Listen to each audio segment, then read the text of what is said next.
35,000 करोड़ रुपया खर्च करके पूर्व सैनिकों को उनका अधिकार दिया तो मोदी सरकार ने दिया। 10 साल केंद्र में कांग्रेस की सरकार थी।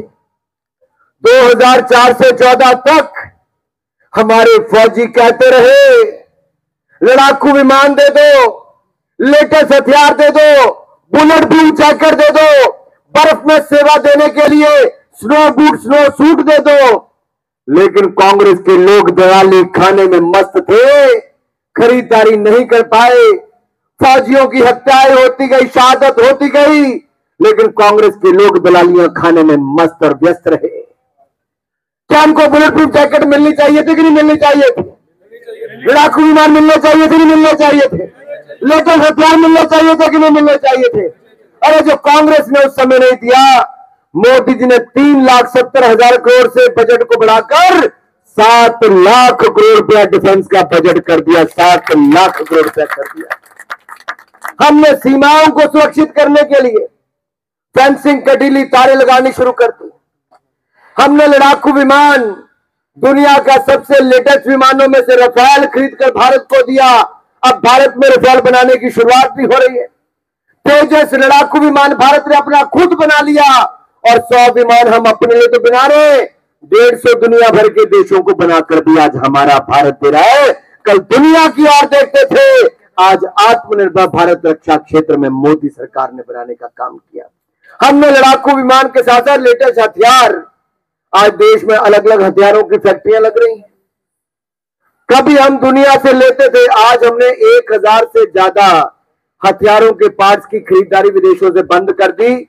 आज हमारे देश के अंदर ही बनते हैं। साथियों, यही नहीं, हमने तो वो भी किया जो कांग्रेस सपने में नहीं सोच सकती थी। जो नेहरू जी के दिए जख्म थे, ब्लंडर ऑफ नेहरू, धारा 370 जो जम्मू कश्मीर में लगाई थी, जिसके कारण 45,000 लोगों की हत्याएं हो गई, सैनिकों की शहादत हो गई, हजारों फौजी हमारे वहां पर घायल हो गए। इन्होंने उसके लिए कुछ नहीं किया। मोदी जी आए, धारा 370 को जम्मू कश्मीर से सदा सदा के लिए समाप्त कर दिया है। अरे नेहरू गांधी परिवार के पांव कांपते थे जम्मू कश्मीर जाते हुए, और इनके ही पार्टी के देश के गृह मंत्री सुशील कुमार शिंदे जी ने परसों कहा कि कश्मीर के लाल चौक पर जाते उनकी टांगे कांप रही थी। गृह मंत्री थे वो, टांगे कांप रही थी कि कहीं कुछ हो ना जाए। लेकिन मोदी जी ने 370 हटाई, आतंकवाद को जड़ से मिटाने का काम कर रहे हैं।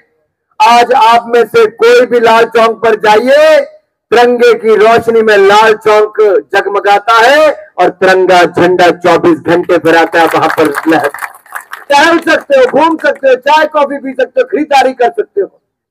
अरे राहुल गांधी जी, आपके समय वहां पर बम धमाके होते थे, गोला बारूद फटता था। आपने जब अपनी यात्रा कश्मीर में खत्म की तो राहुल गांधी जी और उनकी बहन बर्फ के गोलों के साथ खेल रहे थे, आपस में पिकनिक मना रहे थे। अब राहुल गांधी जी कहते मेरा दिल करता है कश्मीर में घर बनाओ। अरे कईयों के घर उजाड़ने के बाद अपना घर बनाने की सोचते हो, क्योंकि नरेंद्र मोदी जी ने आतंकवाद, अलगाववाद को मिटाने का काम किया और पथरावबाजी खत्म कर दी है। 5 सालों में एक भी पथराव की घटना जम्मू कश्मीर में नहीं हो पाई। मेरे भाइयों, नरेंद्र भाई मोदी, मैं आपसे पूछता हूं, आपकी नई सांसद बहन शैलजा जी, क्या हुड्डा जी और उनके समर्थक उनको बहन मानते हैं? क्या उनको अपना सांसद मानते हैं? क्या उनके मन में किसी बेटी के लिए, किसी दलित महिला के लिए सम्मान है? अरे हुड्डा जी की सरकार में दलितों पर जो अत्याचार था वो हरियाणा आज भी नहीं भूला है। 19 अप्रैल 2010 मिर्चपुर की घटना को याद करो। दलित परिवारों के बस्ती में वहां पर अगर कुत्ते भौंक भी पड़े तो वहां पर उन परिवारों को 18 परिवारों के घरों और सबको जलाने का काम इसी हुड्डा सरकार के समय हुआ था। दलितों की आवाज को कुचलने का काम हुआ था। आज साथ लगते राजस्थान की घटनाओं को उठाकर देखिए। दलितों की बेटियों के साथ अत्याचार, बलात्कार, उनकी हत्या अगर सबसे ज्यादा देश में कहीं पर हुई तो राजस्थान में कांग्रेस की सरकार के समय हुई। आप हुड्डा जी को 10 साल के आंकड़े उठाकर देखिए, दलितों की हालत क्या थी हरियाणा में। आज दलित परिवारों से मैं कहता हूं, एक बार जागिए, पूछिए दिया क्या है हुड्डा जी आपने। दलित अपने आप को सहमा हुआ, डरा हुआ महसूस करते थे, लेकिन हुड्डा जी आप उनको न्याय नहीं दिला पाए। आपको तो उस समय केवल पैसा इकट्ठा करना था, भ्रष्टाचार के नए रिकॉर्ड बनाने थे। हरियाणा को नंबर 1 बनाया तो भ्रष्टाचार में, हरियाणा को नंबर 1 बनाया तो दलाली में हुड्डा जी की सरकार ने बनाया। उस समय तो कांग्रेस में गांधी परिवार के दामाद का जलवा जलाल यहां पर था। उनके इशारों पर यहां पर जमीनों का जो कब्जे होते थे, हरियाणा के किसान भूले तो नहीं। आपकी जमीनों को हड़पने का काम जिस समय उस समय कांग्रेस की सरकार में हुआ, वो आज तक हरियाणा के किसान भूले नहीं होंगे। और मैं आपको एक बात कहूं, उस पर जब इंक्वायरी बैठी है तो कई हजार करोड़ रुपए के घोटाले वो नजर आते हैं। क्या आप चाहते हो किसानों की जमीन फिर हड़प ली जाए? भाई हाँ या ना में जवाब तो दोगे कि नहीं दोगे? क्या किसानों की जमीन हड़पनी चाहिए सरकार को? क्या तो हुड्डा आएंगे, जमीन पर नजर डालेंगे। वो तो अपने बेटे को सेट करने में लगे हैं और अपनी सेटिंग में वो सब ये करने वाले हैं कि आपको बेटा सेट करना है और हरियाणा अपसेट करना है। और ये मैं इसलिए कह रहा हूं, एक के बाद देखिए, क्या मैं आपको एक वीडियो दिखाना चाहता हूं, 2 दिखाऊंगा, एक नहीं। इनके अभी जो कैंडिडेट हैं, इनके फरीदाबाद के एमएलए, आप उनका सुनिए जरा, वीडियो देखिए और इनका भाषण सुनिएगा जरा साथ में।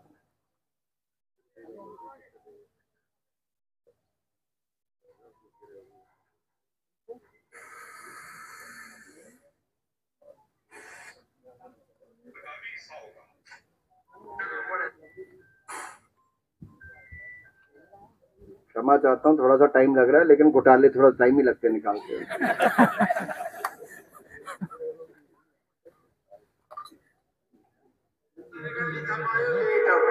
असली सोना तो नौकरी को, और सबसे ज्यादा जरूरत तुम्हें नौकरी की। भैया भाई ने खुल्लो चैलेंज कर दिया, सबन की आज्ञा ले ली, हुड्डा साहब ने नौकरी देनी 2 लाख, ये मेरी कमाने के समझ आना नहीं। जिता के भेजो 2000 को कोटा मिलेगा, और महंगी 50 वोट पे एक नौकरी की सिफारिश। और जागाम से जितने ज्यादा तक को भरेगा, जागाम से इतनी ज्यादा नौकरी लगेगी। मेरा फैसला ना, इस समन को फैसला कल को मेरे ऊपर ठोक दो, 10-20-50 वोट आने। ये फरीदाबाद के एमएलए साहब कह रहे हैं कि हुड्डा जी 2 लाख नौकरी देंगे तो 2000 का कोटा मुझे मिलेगा और 50 वोट पे मैं एक नौकरी दूंगा, सिफारिश करूंगा। तो क्या खर्ची और पर्ची वाली सरकार वापस देखना चाहते हो क्या? यानी कि जो धनवान होगा, जिसके पास पैसा होगा, उसी को ही वापस नौकरी का इंतजाम होगा। और हमने 1.25 लाख नौकरियां दी, बगैर खर्ची पर्ची के दी, तो भारतीय जनता पार्टी ने पिछले 10 साल में नौकरियां देने का काम किया मेरे भाई और बहनों। लेकिन खर्ची पर्ची वाली सरकार चाहिए तो कांग्रेस को वोट दे दीजिए, अगर भाई भतीजावाद वाली चाहिए तो उनको वोट दे देना। और दूसरा सुन लीजिए, ये महाशय आपके एक और उम्मीदवार संत के क्या कहते हैं, वो कहते पहले तो अपना पेट भरेंगे। लो सुनो।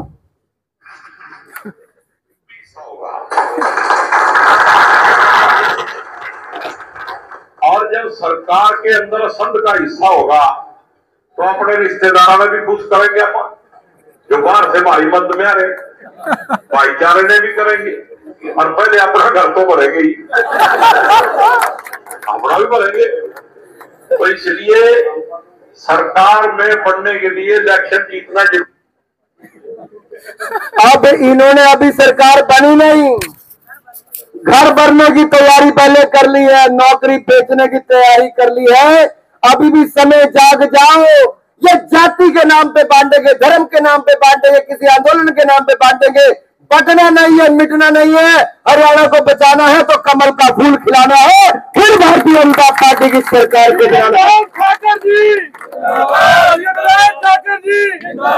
और मेरे भाई और बहनों, एक बात सुन लीजिए, जिसको अपने भारत से प्यार है जरा हाथ खड़ा करके बता दे, जिसको अपने भारत से प्यार है, जिसके पूरे परिवार को भारत से प्यार है, वो दोनों हाथ खड़ा करके बताए, बोले भारत माता की, भारत माता की। वो एक मेरा भाई जिसने ऐसे शर्ट बीच में बैठी है, जिसके बाल मेरी तरह थोड़े कम है, वो जरा हाथ खड़ा करके, उनके हाथ खड़े नहीं, जरा सारे साथ में बोलते भारत माता की, भारत माता की।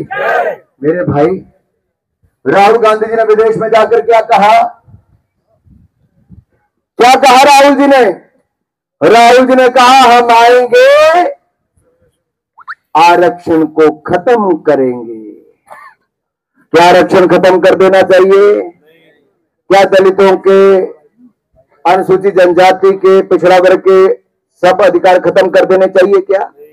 अरे मोदी सरकार आई, हमने किसी का हक नहीं छीना, लेकिन जो अगली जातियों में इकोनॉमिक वीकर सेक्शन है, जो आर्थिक रूप से कमजोर है, उसको भी 10% आरक्षण दिया। तो मोदी सरकार ने दिया, जो आज तक कोई नहीं कर पाया, हमने वो भी दिया, और बाकियों के आरक्षण को छेड़ा नहीं था। लेकिन राहुल गांधी जी कहते हम आरक्षण को खत्म कर देंगे। ये इनकी ऐसी हालत है। भाइयों, हरियाणा वो जगह है जहां पर महाभारत का युद्ध भी हुआ था, और कौरवों ने पांडवों की जमीन हड़पी थी, और यहां पे कौरव पार्टी किसानों की जमीन हड़पने के लिए तैयार है। ये कांग्रेस कम, कौरव पार्टी ज्यादा हो गई है। और मैं ये कहना चाहता हूं, अगर ये आते हैं तो आपकी जमीनों के ऊपर उनका नंबर 1 एक ही ध्यान रहेगा कि आपकी जमीनें हड़पने का रहेगा। 2-3 बातें मुझे आपके सामने और रखनी है। पिछले 10 सालों में जो हरियाणा में विकास हुआ, उसमें ना भाई भतीजावाद हुआ, ना क्षेत्रवाद हुआ। जो यहाँ की सड़कें, वो 10 साल कांग्रेस की केंद्र और प्रदेश में सरकारें तब भी नहीं बन पाई थी, पलवल वाली और बाकी सारी। हमने सारे वो रिंग रोड यहाँ पर हरियाणा में बनाए, जो हजारों करोड़ रुपए की सड़कें बनी, वो भारतीय जनता पार्टी की डबल इंजन की सरकार में बनी। वंदे भारत 2-2 चली तो उनके कारण बनी। एम्स आने का काम हुआ तो हमारी सरकार के समय हुआ। बड़े बड़े उद्योग और बाकी सब आए तो हमारी सरकार भारतीय जनता पार्टी के समय हुआ। और कांग्रेस ने अगर कुछ किया था तो हरियाणा को नंबर 1 बनाने के लिए गबन में, किसमें? गबन में, घोटाले में, भ्रष्टाचार में, दलित उत्पीड़न में, महिलाओं के अत्याचार में, ये कांग्रेस की सरकार के समय हुआ था। फर्जी और पर्ची में नंबर 1 बनाने का काम कांग्रेस की सरकार के समय हुआ था। यही नहीं, उन्होंने जैसे कौरवों ने पांडवों का हक छीना, वैसे इन्होंने आपकी जमीन छीनने का काम किया था। यहां पर तो कांग्रेस को देख के लगता है, इनको लगता है जैसे पिछली बार भी लगा था इनको 2019 में कि इनकी सरकार बनेगी, तब भी 1 अनार 4 बीमार नजर आते थे। आज भी 1 अनार 4 बीमार नजर आते हैं, और 4 के कंधे पे क्या जाता है? तो कांग्रेस का वही जाने वाला है। मेरे साथियों, ये चारों मुख्यमंत्री के पद के लिए लड़ रहे हैं, और जितने अनार में दाने होते हैं ना, उतने कांग्रेस में गुट हैं, और ये गुटों वाली कांग्रेस कभी सत्ता में नहीं आ सकती। इन्होंने दलितों पर अत्याचार की प्रयोगशाला हरियाणा को बना दिया है। ये दलित उत्पीड़न की प्रयोगशाला हरियाणा बन गया है। आप इनके 10 साल का खाका यहां को उठाकर देखिए, ये 5 साल का राजस्थान का उठाकर देखिए, उनका उत्पीड़न वही चलता था। साथियों, यही नहीं, अपनी पार्टी में जिसकी लड़ाई, वो कैसे करेगा हरियाणा की भलाई। अपनी लड़ाई खत्म करेंगे तब आपकी भलाई की और सोचेंगे। कमीशन खाकर जिन्होंने सरकार चलाई, वो कैसे करेंगे हरियाणा की भलाई। ये कमीशन खोरों को नहीं देंगे हम वापस आने का कोई अवसर। अब तो मौका मिला है हमें इनको कड़वी दवाई देने का। कड़वी दवाई हार की है, देनी है कांग्रेस को कड़वी दवाई। फिर बनानी है हरियाणा में भाजपा की सरकार। और बहन सुनीता दुग्गल जी को हमने एक बार फिर यहां से चुना है, विधायक बनाना है, और बहन सुनीता जी पार्टी की वरिष्ठ नेता है। आप आइए आगे। सुनीता जी महिला भी है, कर्मठ भी है, योग्य भी है, मेहनती भी है, और जब यहाँ की बेटी रतिया की बेटी यहां से आगे जाएगी तो केवल विधायक तक सीमित नहीं रहेगी, बहुत आगे बढ़कर आपका योगदान करेगी मेरे भाइयों का।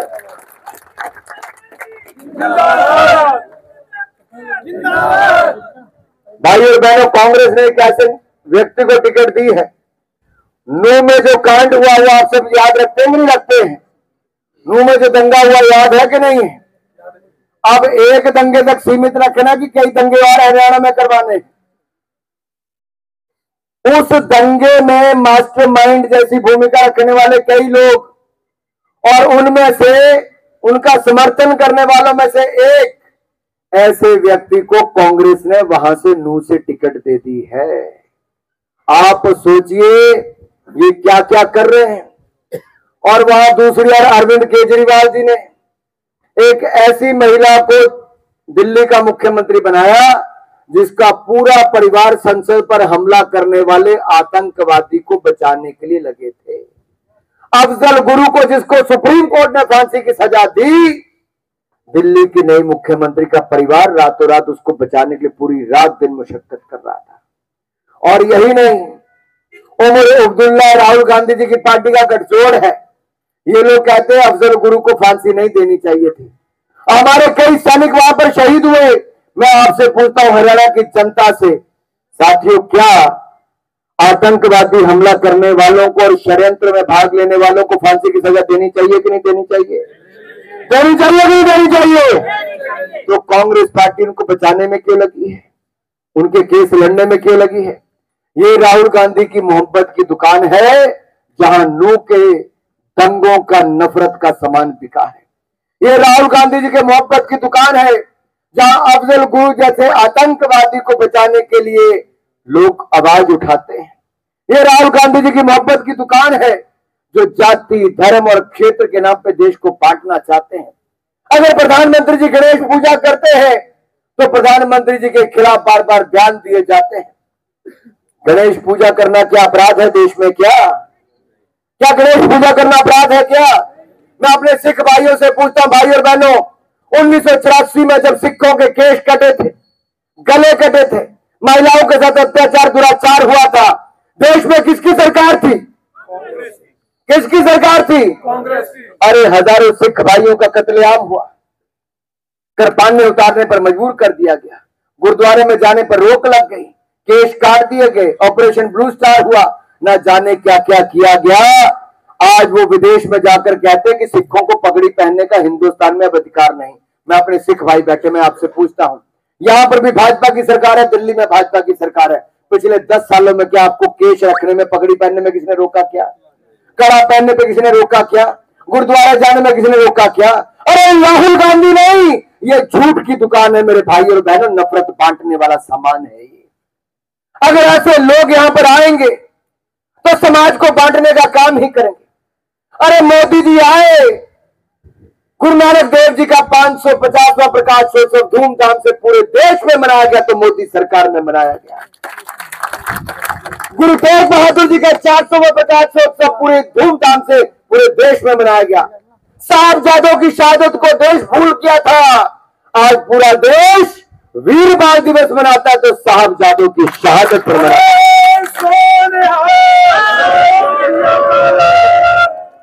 भाई ये जयकारा बुलाना है, फतेह करनी तो मेरे नाथ जोर देना रहा। जब बोले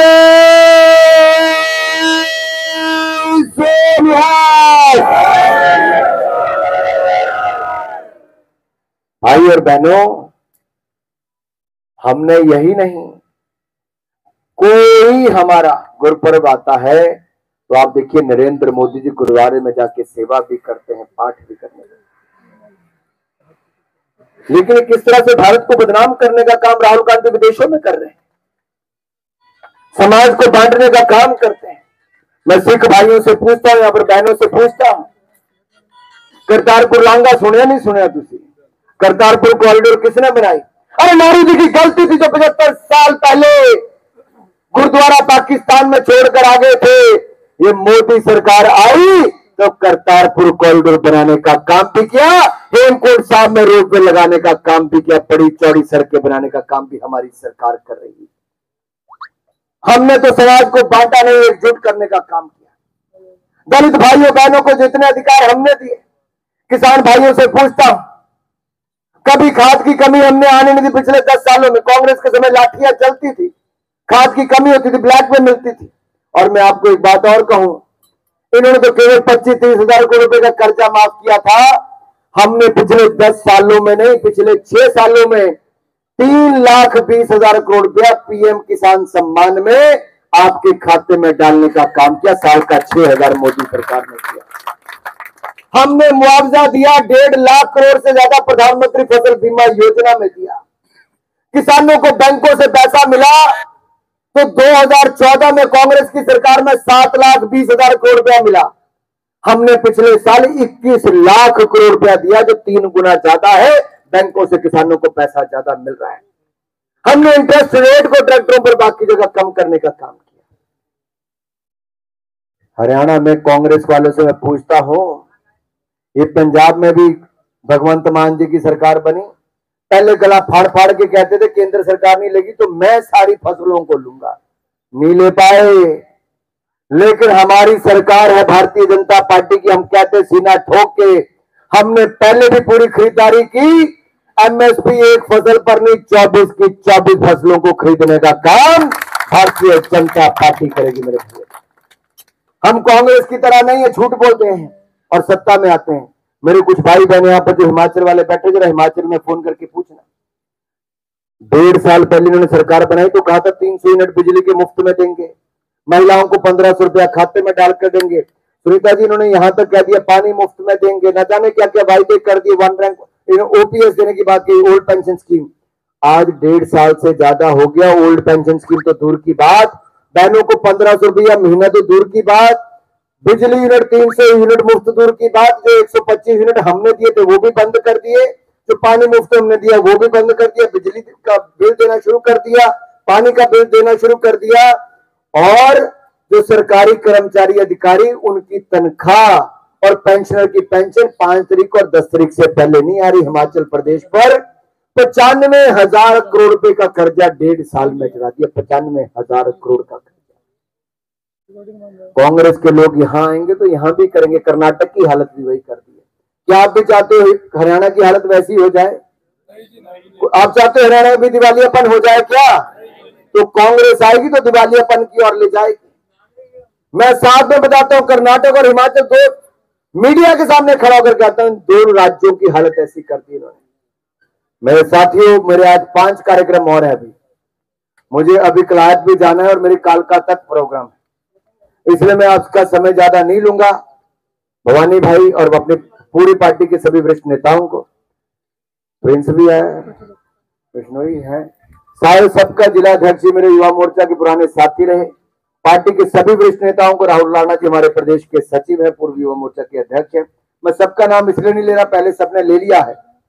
सभी वरिष्ठ नेताओं का जिन्होंने 24 घंटे समय से कम समय में ये शानदार सभा की, और सबसे बड़ी बात, आपने आकर कार्यक्रम की शोभा बढ़ाई। कुर्सियां कम पड़ गई, खड़े रहने के लिए भी जगह नहीं बची है। दिखाता है कि आपने भारतीय जनता पार्टी को वोट देने के लिए मन बना लिया। इसलिए आपको बहुत बहुत बधाई।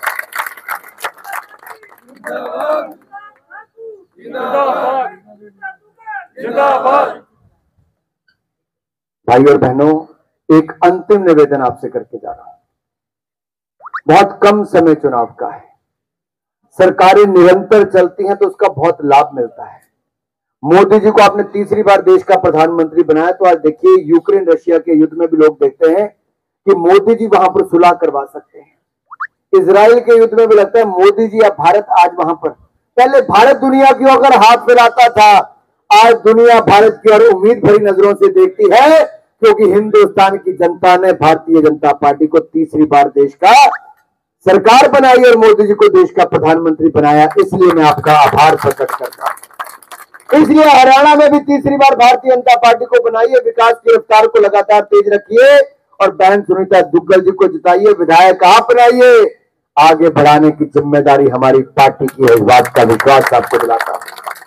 और जो फरीदाबाद एनआईटी के एमएलए और असंध के इनके जो उम्मीदवार जो आज ही दुकान लगा रहे हैं, बोलियां लगा रहे हैं, घर बनने की बात कर रहे हैं, अगर कांग्रेसियों के घर बनने हैं, दलितों पर उत्पीड़न करना है, महिलाओं पर अत्याचार करना है, किसानों को खाद की कमी करवानी है और हमारे सैनिकों के साथ अत्याचार करवाना है, तो कांग्रेस को वोट दे देना।